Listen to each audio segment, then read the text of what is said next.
On the motion, this House believes that the International Seabed Authority should immediately legalize deep sea mining for rare earth minerals. I now invite the first affirmative speaker.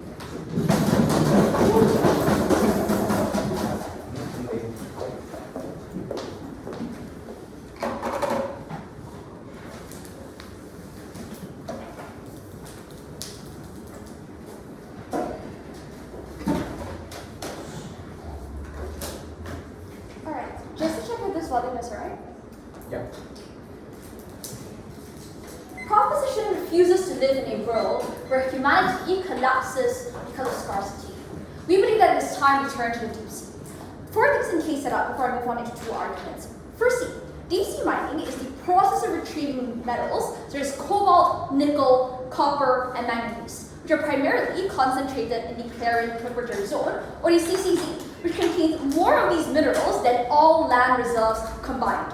We believe that currently, deep sea mining is not legalized for commercial purposes. Only exploratory licenses exist under the International Seabed Authority, or the ISA. Second, the ISA is a body under the United Nations Convention on the Law of the Sea, UNCLOS, to manage mineral-related activities in international seabed. Thirdly, what does immediate legalization look like under our Free House? We think the ISA will do 3 things. 1. Immediately issue permits under UNCLOS for member states and private companies to begin deep sea mining with regulatory oversight. 2.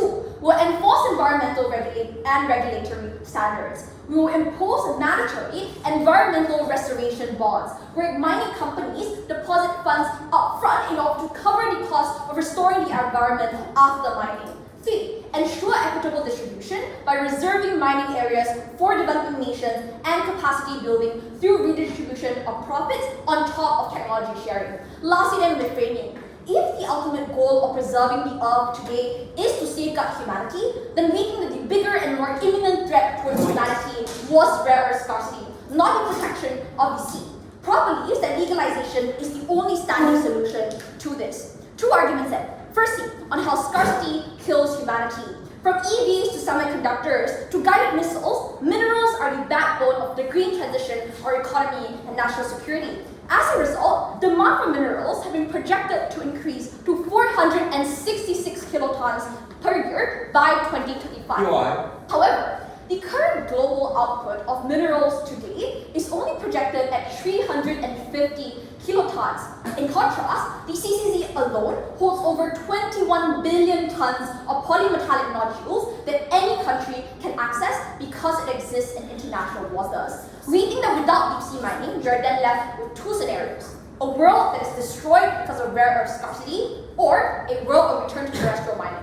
2 things. Firstly, if we live in a world that collapses under rare earth scarcity, we think that humanity is doomed in 3 ways. Firstly, in terms of technology, just like the fridges that power our lives and preserve our foods, the traffic lights that guide entire cities, microchips and LED screens that power every single technological gadget that you see on this earth today. Everything we require to survive as a modern society is powered by minerals. Scarcity meant a complete dysfunction of human society under the Free House. 2. In terms of access to life-saving tools. Without sensors that detect heavy metals and pathogens in water, communities die from cholera, dysentery, and lead poisoning. Without capacitors that stabilize our electrical grids, millions of lives are stolen in the midst of a freezing winter. Without hospitals and having MRI machines, a life goes undiagnosed, a treatment gets delayed, and a patient dies on the deathbed. Lastly, on national security, every facet of our modern defense system, such as guided missiles, stealth aircraft, drones, submarines, and radar systems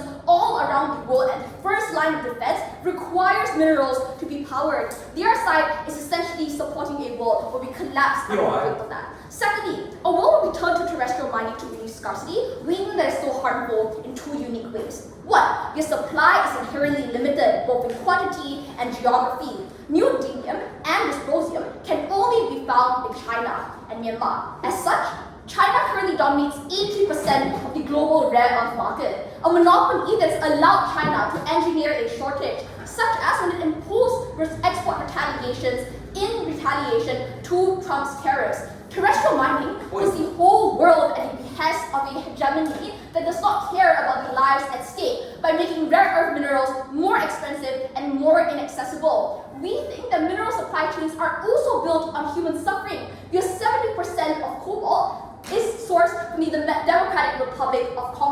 operates under weak national regulations with no international oversight. In DRC cobalt mines, militias terrorize entire communities. We invade villages, drag children and elderly from their homes, and use sexual violence to maintain forced labor operations and quash resistance. This is not a world that we are willing to live in. Lastly, the conclusion is always simple. Legalization is the only pathway towards human survival and to minimize the human cost needed to get to that point for two unique reasons. One, the extraction process is automated and remotely controlled. This means we rely on robotic machineries and unmanned machines. It is also subjected to international oversight, including regulations by the ISA. Two, we break DRC and China's monopoly on minerals. We offer countries and corporations more ethical options that they are more likely going to pick in order to avoid reputational backlash. In turn, to remain competitive, DRC and China will be pressured to improve their practices by strengthening regulations, labor standards, and environmental protection. Before I move on to my second argument on how immediate legalization prevents the collapse of the ISA, I'll take a point. Yeah, sure. You prove no urgency within your case. No forecast tells us that we'll run out of metals in the next hundreds of years. There is no urgency that justifies immediate legalization, which is your burden. The first line of my argument, if you listen carefully, is that numerically we lack the resources to produce for the needs of the earth right now. This is not including the green transition. It is just what we need right now to survive on this earth, including you and me. They need to listen better. Second argument on immediate legalization and preventing the collapse of the ISA. The premise here is simple. Extreme scarcity will inevitably push nations towards unregulated deep-sea mining. This presents a stark choice in front of us. We force the world to endure the worst harms of scarcity, or the world abandons the ISA and our regulation in the face of survival. No matter which one country materializes, both of these scenarios are independent winning pathways, proving that legalization is the only solution. Firstly, I will prove why regulatory collapse is imminent. Nations in the US and Pacific Island states are drafting unilateral mining frameworks while companies are lobbying for countries to extract minerals. If the ISA maintains a ban while these efforts advance, we face the worst possible outcome. Mining proceeds but without any international oversight and no baseline protection. Regulatory collapse will delegitimize the core authority of the ISA, effectively seizing its function as a governing body, eradicating its authority to approve licenses, enforce any environmental standards, and coordinate data collection. You cannot punish countries for leaving a system that no longer functions as the accepted world order. But second, we will prove why, on proposition, legitimization is the only middle ground that solves scarcity without forcing countries to leave the ISA. Generally, countries do not want to unsubscribe from the ISA thanks to global maritime benefits, such as accessing dispute resolution mechanisms in international waters or for the protection of common goods like fishing and oil pipelines. However, when we are faced with $1 trillion mineral need, they will sacrifice multilateral governance under the Assembly House for economic survival, but only as a last resort when a ban makes compliance impossible. Comparatively, under the Assembly House, we have 3 unique mechanisms. 1, when it comes to investor support, 2, when it comes to insurance coverage, and 3, when it comes to access to global commodity markets. In a high-risk market and high-risk venture like deep sea that happens in extreme environments, all 3 things are unique towards the profit incentives of companies to lower their risk and get more investment in order to fund this extremely resource-intensive venture. This means that legalization transforms our weaknesses into a strength under our Assembly House support proposition. Thank you for that speech, and I invite the first negative speaker here.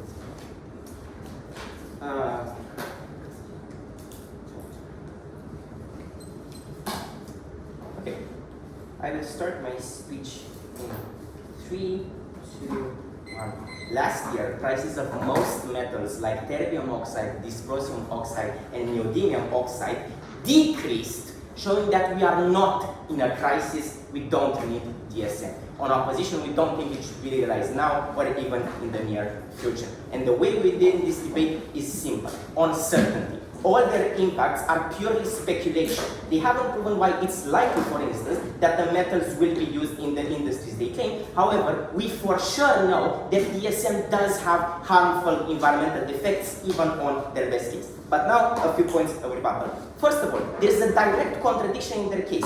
At first, they tell us that ISA is a very competent body which can regulate DSM. And then secondly, they say that, oh, ISA can actually be overstepped by other international organizations and other countries, and actually it is not that powerful. A team proposition needs to choose a side. The ISA is either powerful or can regulate DSM in a proper way, or is not powerful and thus its authority will be overstepped. They cannot claim both. It's a direct contradiction. Second point, which directly mitigates their entire case today. We don't need rare earths that much.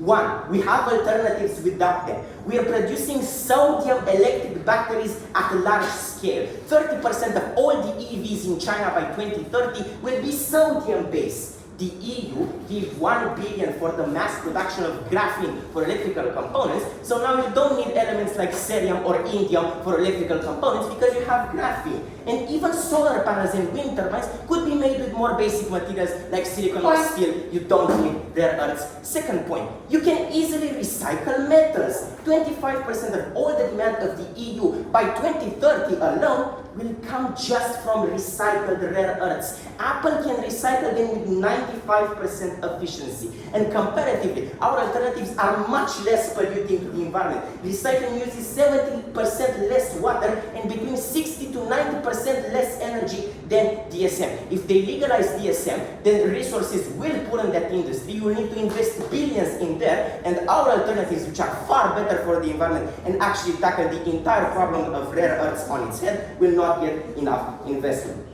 Second point, we believe that DSM will be extremely expensive. Operating expenditure is 4 times as high as land-based mining. Transport of the metal from the seafloor requires 10 times as much energy. In the financial reports of companies like TMC, the break-even price for the metals is higher than the current price of the metals, as the company is expecting increased demand and wants to attract investors. But this means, funnily enough, that if we legalize the DSM right now, the companies will actually run at a loss. And this high price does not come from increased demand, but rather the extraction process in itself is very expensive. So even with low demand, the companies will have to set high prices just to break even.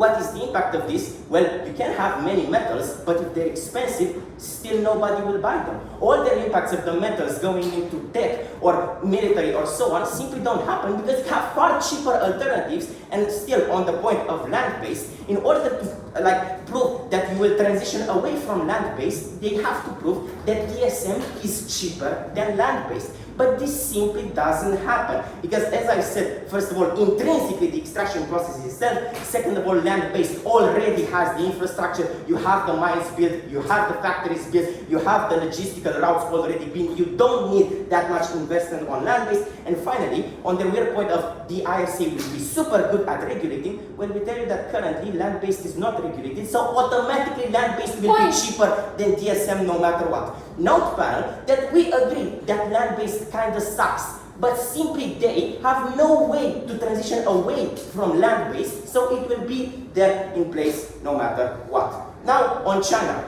first response, our alternatives that I mentioned earlier in my speech already lessen dependence on China, so our model already tackles this. And second of all, China's main advantage is not extraction, but refinement. They have factories which they can refine the rare earths. And guess what? DSM already needs refinement. So what will happen is that you will extract the metals from the oceans and then still send them back to China in order to be refined. So China still controls the market because, again, its main advantage is refinement, not necessarily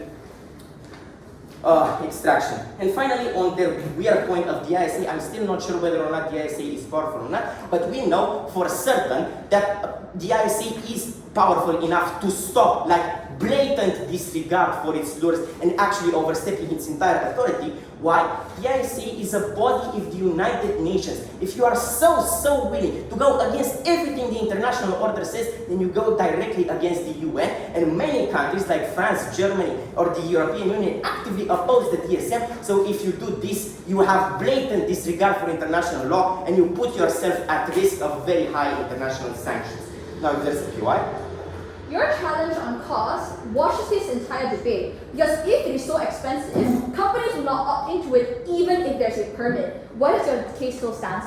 They may be marginally less expensive, but that slight price decrease will only help the companies, because the companies in the end have no reason to be charitable. Why would you sell your products cheap if you want to make a profit? Even if on their best case there is a marginal price decrease in rare earth mining, that will still just fill the pockets of billionaires. We will not get cheaper consumer products. And even if, in their best case, you get marginally cheaper consumer products, we still believe that what we say outweighs. Finally, I believe the impact of, oh no, humanity will collapse without rare earths is completely unrealistic. Panel, humanity has gone through worse economic crises, pandemics. We are still fine. I really don't believe that a scarcity of rare earths will destroy us. However, if you go ask scientists and experts, what they will tell you is that yes, climate change and the destruction of the ocean will actually destroy humanity. Now on to my substantive argument, the damage done to the environment. DSM hurts the oceans. This is why 32 countries, even countries who would benefit from mining,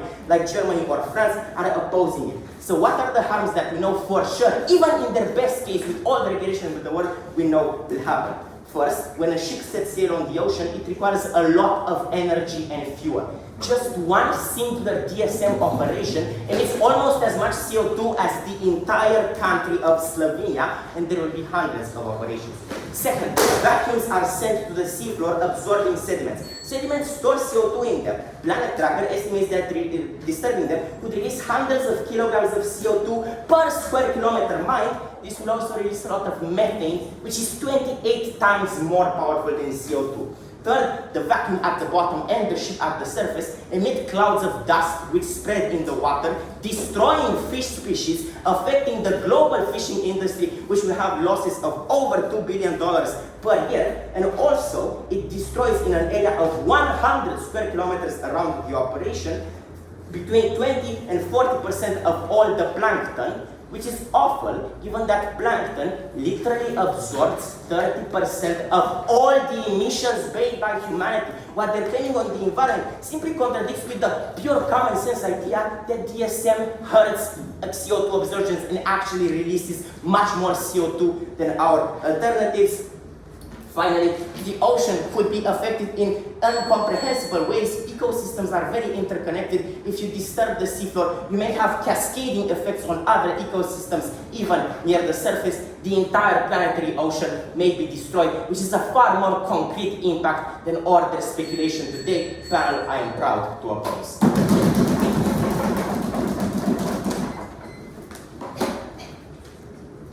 you so much for that speech. Let me now invite the second performance speaker.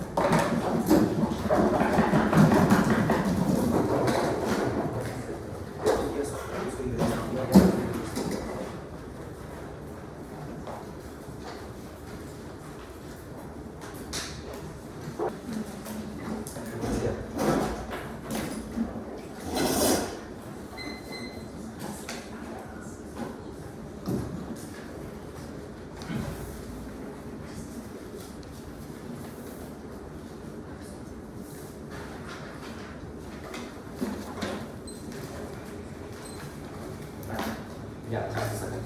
Give me something to hold my papers because it's the way it is. Yes? Yeah, this one. Wait, please.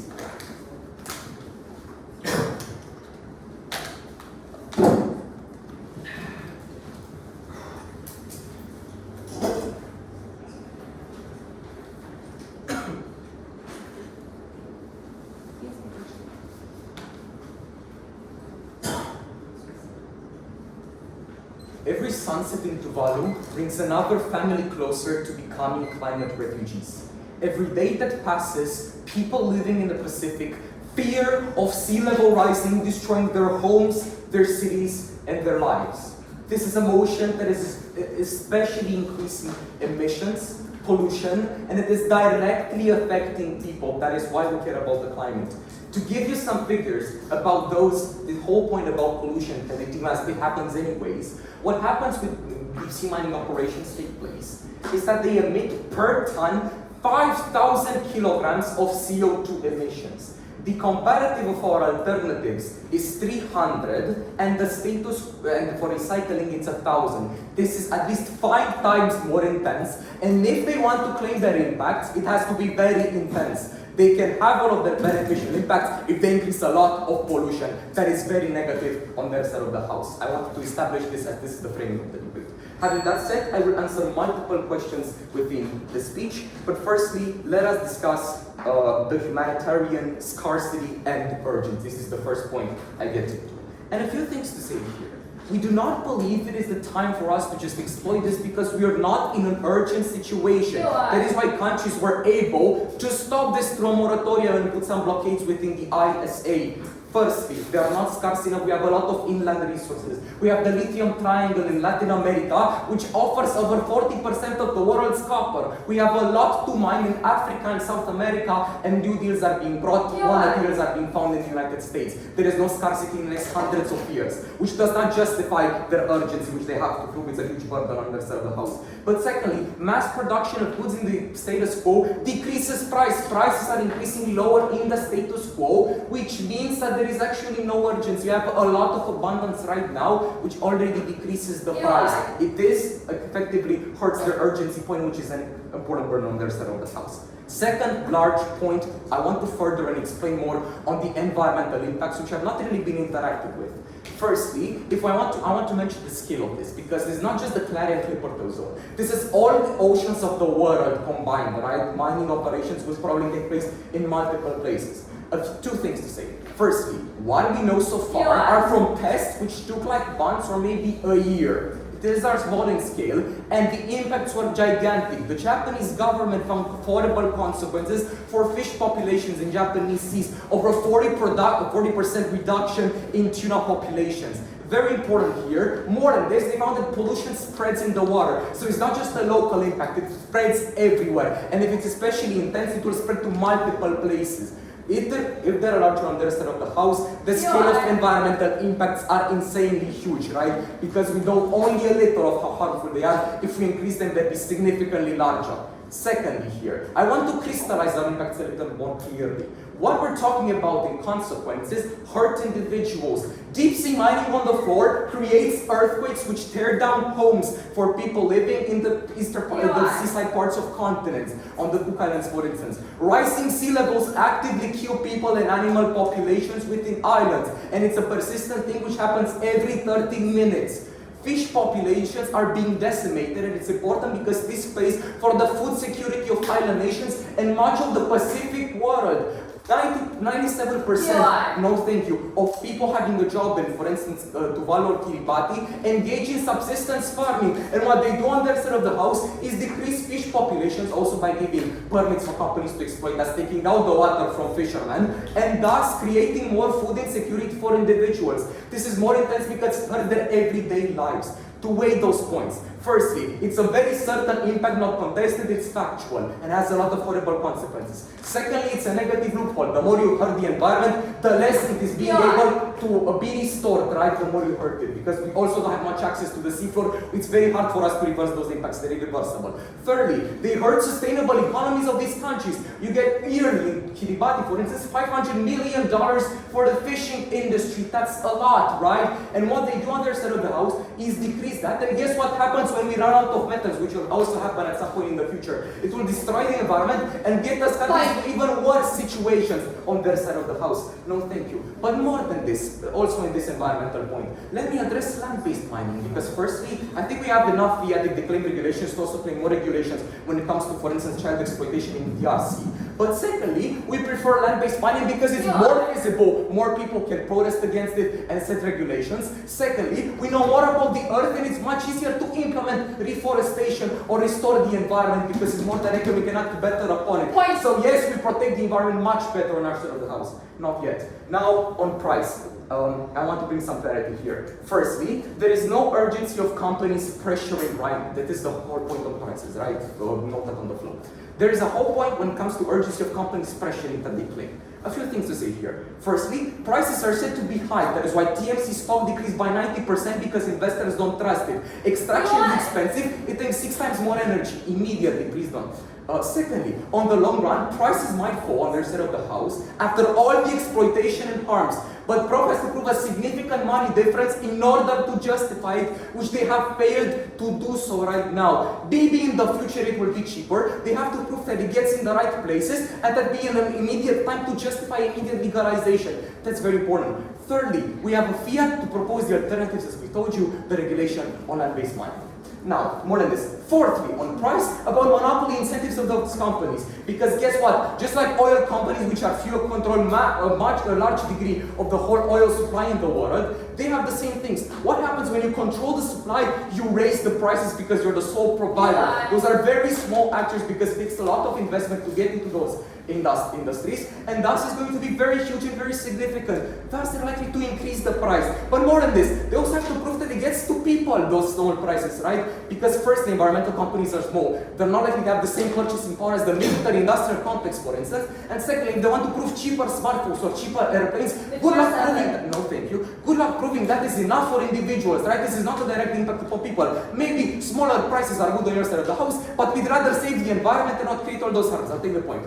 Deep sea mining is better when countries voluntarily comply with rules to reduce environmental damage. But if countries like the US and Norway do it anyway illegally on your side, everything you explain just gets worse. Wonderful. I get into this point now, which is if DSM will start anyways or not, third question in my speech. Firstly, the ISA already is respected, right? That frame is not true. It is an isolated example that the US wants to stop mining. It's a bureaucracy that is stopping legalization anyways. The legislation is still in place, not taking place. Secondly, the islands did not start it. They signed a moratorium to ban it. Secondly, those are international waters. Those are common property of all humankind. So if one country starts to exploit the international waters, they will prompt response, especially from China, for instance, which is a massive respecter of the ISA regulation. What that means, probably more sanctions, probably more diplomatic negotiation not to start this, for not buying metals from that country, thus reducing their impacts and incentives. Thirdly, even if this happens, it is significantly lower on scale on our side of the house, because if they legalize mining right now, it's not as horrible if it was legalized and allow everyone to exploit as they claim their impacts. Lastly, on Chinese monopoly, it is an uninteractive point of refinement monopoly, right? The implication of China not controlling 90% of refinement worldwide means that you can't stop that monopoly. They can do the same mechanisms of pricing and so on that they claim on their side of the house because they do not change the monopoly of refining. Panel, for all these people in the nations, God forbid this motion passes.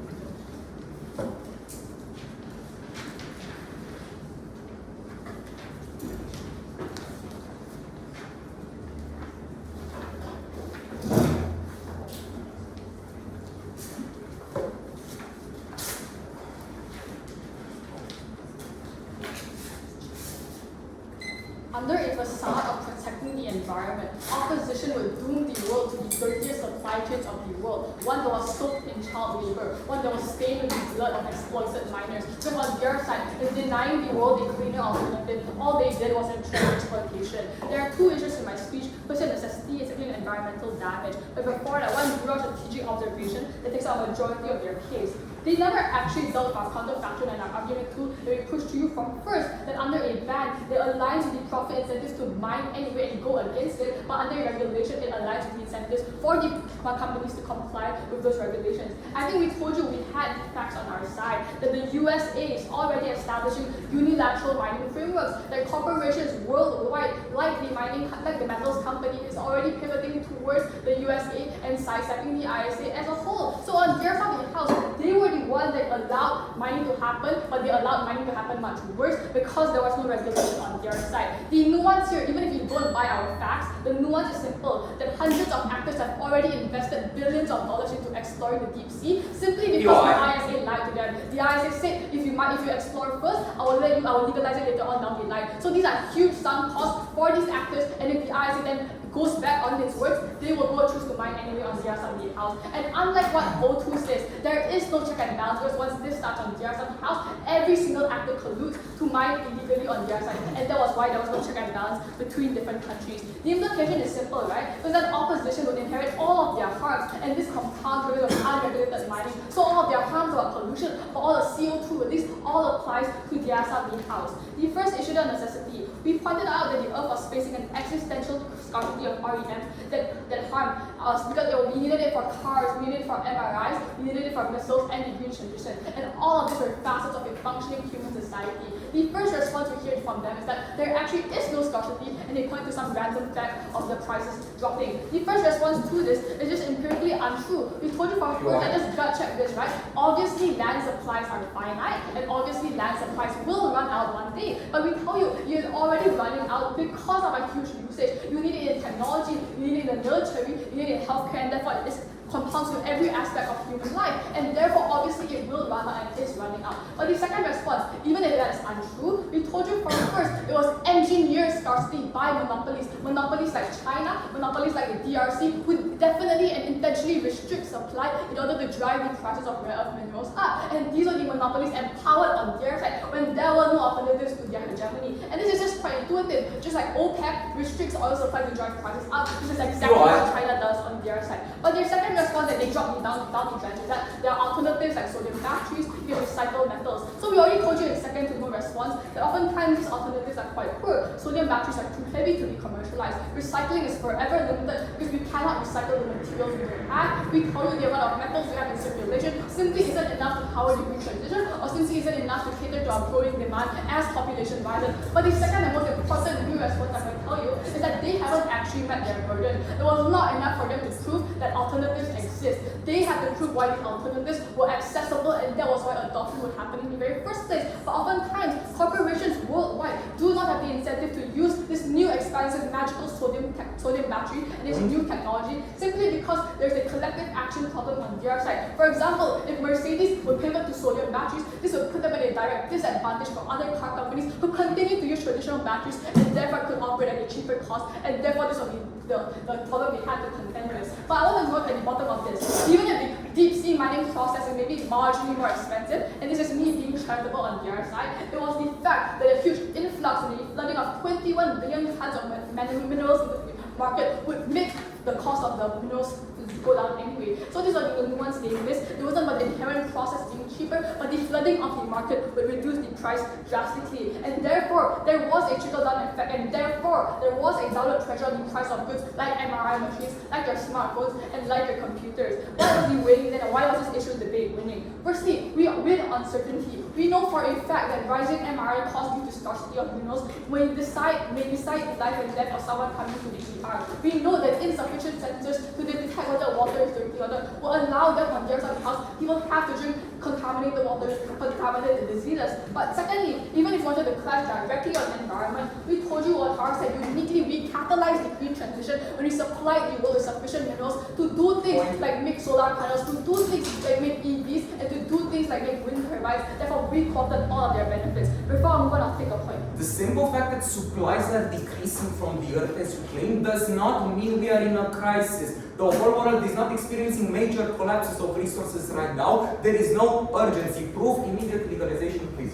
I literally just told you different reasons to why this scarcity exists. Even if empirically it is not dwindling right now, it was monopolies that exploited that and made it more expensive. The second issue on environmental damage. There are two questions under this clash. Firstly, is there significant harm to the seabed in and of itself? They just tell us that there will be harm. They just assert facts that CO2 is rising and that was the harm. The first response, I want to break it down down clearly for Romania, because simply they don't get it. Firstly, on incentive, any violation of ISA regulation would mean we completely revoke your licenses. Therefore, there was an incentive for companies to report your activities. There was incentives to minimize pollution. There was incentives to use greener technology. But secondly, on capacity, we told you there have been strides made in innovation.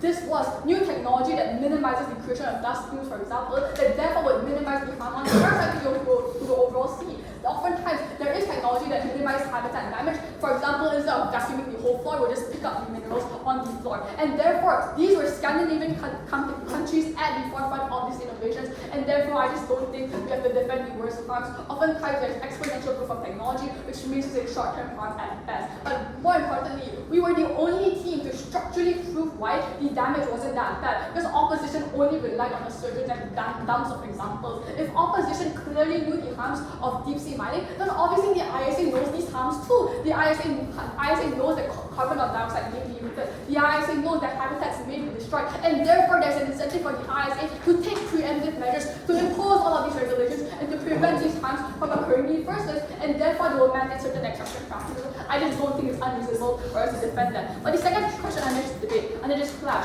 how does this affect terrestrial mining? Because their only response is, oh, terrestrial mining will happen anyway, therefore it's quite bad. Firstly, it's just incredibly untrue. There's a pressure for consumers to switch to cleaner supply chains when the option is available. This is why H&M, this is why Nike and Nestle were sued for their refusal to pivot to non-child labor supply chains. This shows if the world was given a cleaner alternative, they will switch to that alternative. But comparatively, without any alternatives, the world is forever reliant on malicious actors like China and the DRC on their side, who rely on terrestrial mining. And these were incredibly important harms. They would terrorize communities on their side of the house. They would make individuals hand-dig tunnels to mine those minerals. They would tear families apart, and they would strive into villages on their side of the house. These were the human costs they actually have to contend with. And I want to point out strategically that Old True directly concedes to all these harms when he relies on terrestrial mining to solve the scarcity problem on their side of the house. And oftentimes, you cannot regulate these harms simply because you do not have the jurisdiction into China. You cannot control what China does because it was their domestic and national sovereignty, and the international body has no control over that. But let's do the trade-off then. Even if there's environmental damage, why do we still win? I think firstly, the harms are just less immediate. The harms are less proximate. There's a huge uncertainty of what even lives down there in the deep sea. Opposition cannot name more than 5 things that live down there in the deep sea. So this means we don't actually know what we're killing. We don't actually know the harms that we cause in the deep sea, and therefore what we knew the harms of us. For all those reasons, side with proposition.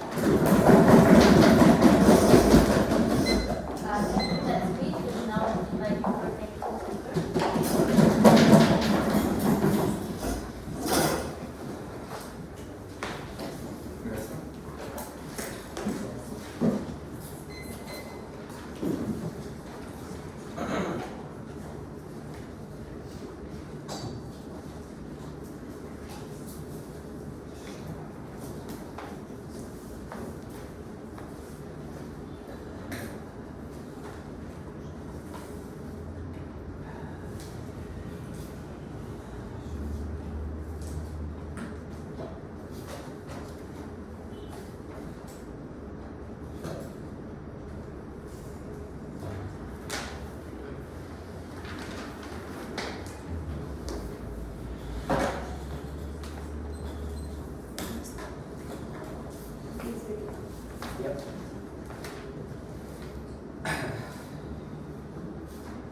Panel, 3 things we needed to do in today's debate in order to win it.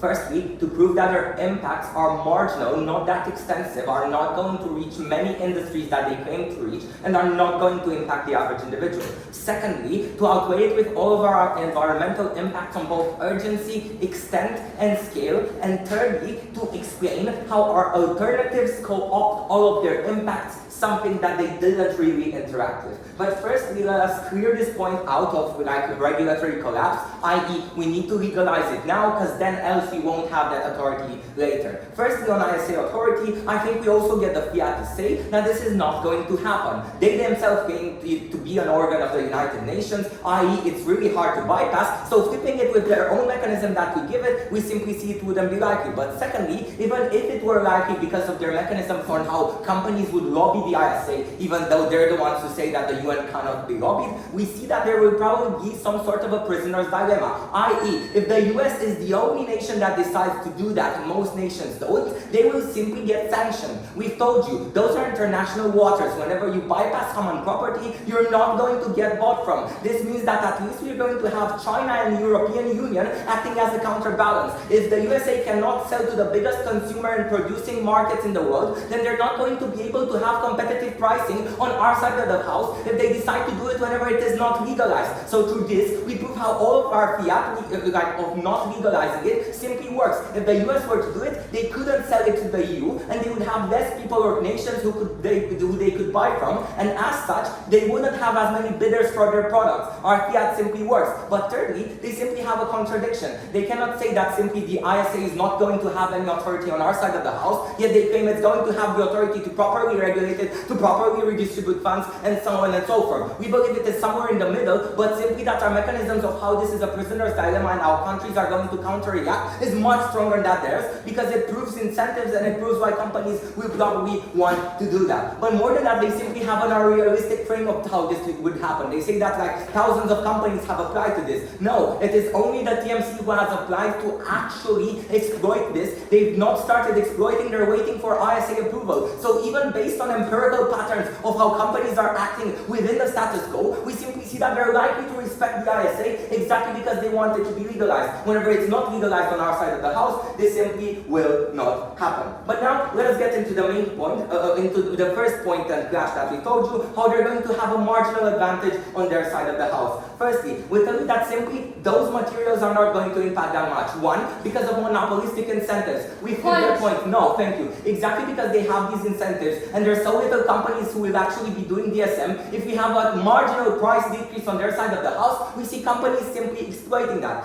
Secondly, exactly because they're competing with, for example, land-based, which already is established, already has infrastructure, we simply see that they will happen at the same time, and that they will not be able to break the monopoly of land-based, but simply create a new one. But thirdly, our alternatives simply co-opt their impact. If we're to talk about the breaking of monopolies, we see that on our side of the house, you also have extraction for this, but also, no thank you, the billions and billions of dollars that would be put into DSM are now put into alternatives on our side of the house. So you have more competition on our side of the house, which will probably result in lower pricing. We simply flip the mechanism and so on and so forth. But more than that, they simply don't reach, for example, climate alternatives on their side of the house. Why is that? Exactly because green companies now are small. Tesla is the biggest one, and even they are overvalued. Oftentimes they cannot afford more expensive metals, and it oftentimes goes to giants in industry armament. If they're bought by Samsung and Lockheed Martin, they're not going to reach all of the solar panels that they claim to reach, all of the wind turbines, and so on and so forth. No, thank you. And they are the ones, for example, subtracting the alternatives out of the question on their side of the house. Our alternative is simply better. So on this side of the house, we simply prove we have a marginal impact, and even if that impact manifests, we outweigh. Secondly, with our point on the environment, why is it also relevant? Firstly, because of urgency. Currently, millions are fleeing the Sahel because they cannot farm anymore. Islanders are being flooded day by day. Earthquakes are happening increasingly in Japan,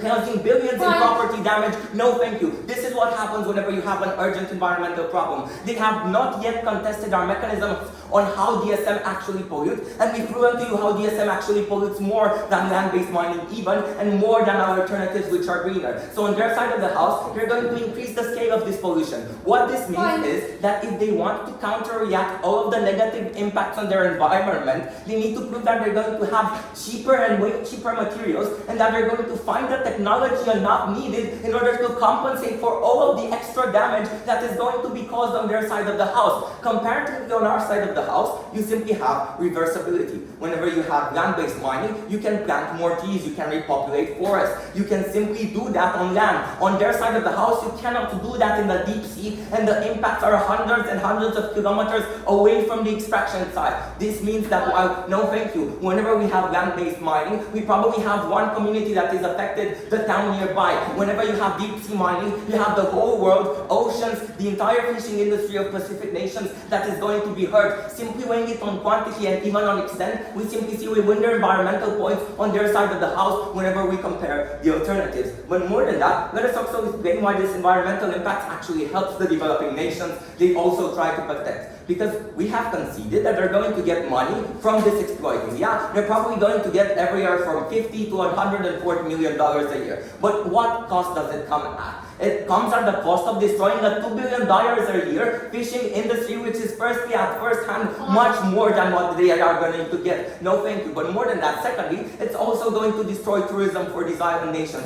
When you have those refineries, when you have those ports, when you have those big ships polluting and emitting, you're not going to be able to have both tourism and fishing exactly for those island and developing nations. And more than that, this is also important because 80% of these nations' industries depend exactly on tourism and fishing. If we are to wait out, those resources are renewable every year. Fish repopulate, tourists come every year. If we wait out with mining is probably going to persist for 20 years around that nation, and then everything, the environment and all of the previous industries will be destroyed. So even on time, they do not win on their side of the house. And thirdly, why are alternatives simply... Why? Okay, go ahead. So you're okay, you're not okay with regulated and scientific extraction under us of the house, but you're okay with displacing entire communities, killing off entire species in the forest? Panel, please note that ever since we've explained to you how our environmental impacts outweigh their case, even under best case scenario where this is regulated. We have shown it to you how firstly just transporting the ship there pollutes a lot, how simply releasing those plumes hurts the fish species around, how extracting and refining that is going to be such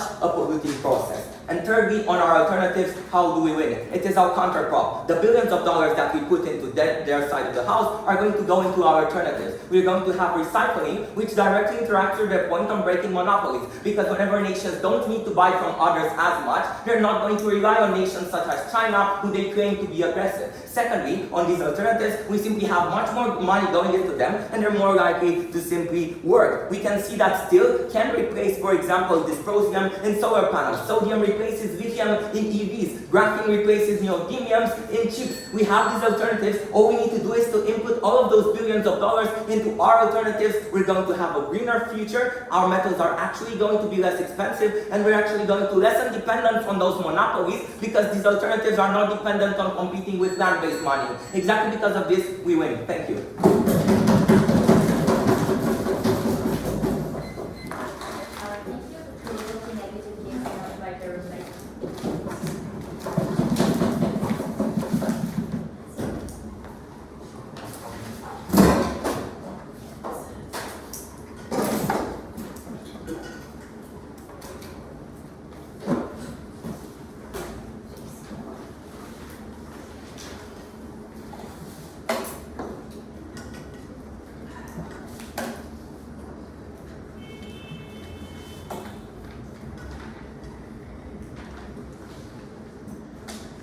Within this reply, 5 questions that I'll be answering.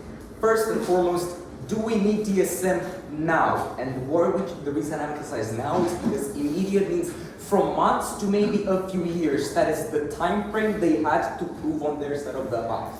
2 things said here. Number 1, there is no existential threat. We can mechanize this pretty clearly. Firstly, there are no trends in markets in the status quo that tend to indicate that. We have a lot of abundance of supplies right now.